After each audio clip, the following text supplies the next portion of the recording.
দেশৰ কৃষকসকলৰ সাহায্যাৰ্থে কেন্দ্ৰীয় চৰকাৰে প্ৰদান কৰা প্ৰধানমন্ত্ৰী কিষাণ সন্মান নিধি আঁচনিৰ 19তম কিস্তিৰ ধন কেতিয়া মুকলি হ'ব সেই লৈ চলি আহিছিল ব্যাপক চৰ্চা।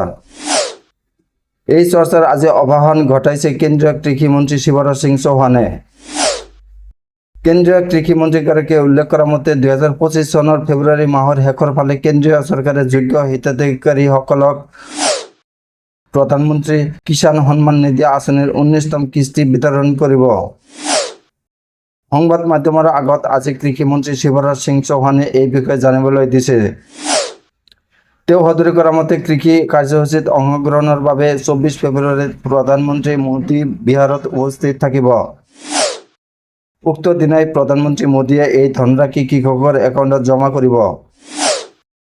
উল্লেখ্য যে প্ৰধানমন্ত্ৰী নৰেন্দ্ৰ মোদীয়ে বিগত বৰ্ষৰ 15 অক্টোবৰত প্ৰধানমন্ত্ৰী কিষাণ সন্মান নিধি PM কিষাণ আঁচনিৰ 18 সংখ্যক কিস্তি বিতৰণ কৰিছিল। এই আঁচনিৰ অধীনত প্ৰদান কৰা ধন পোনপটীয়াকৈ হিতাধিকাৰীৰ বেংক একাউণ্টলৈ স্থানান্তৰ কৰা হয়। প্ৰধানমন্ত্ৰী কিষাণ সন্মান নিধি PM কিষাণ আঁচনিৰ অধীনত সুবিধা লাভ কৰিবলৈ KYC বাধ্যতামূলক।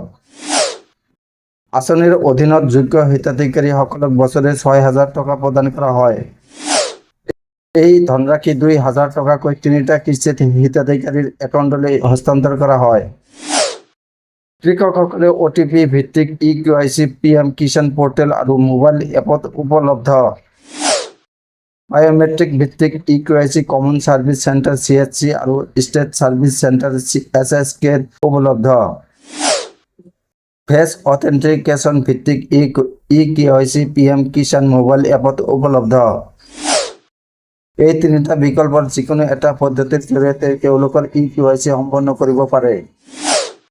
যোগ্য হিতাধিকাৰীয়ে আঁচনিখনৰ সুবিধা লাভ কৰিবলৈ হ'লে আধাৰ কাৰ্ড, নাগৰিকত্ব প্ৰমাণপত্ৰ, মাটিৰ মালিকী স্বত্ব প্ৰমাণ কৰা নথিপত্ৰ, বেংক একাউণ্টৰ সবিশেষ তথ্য প্ৰদান কৰি KYC প্ৰক্ৰিয়া সম্পন্ন কৰিব লাগিব।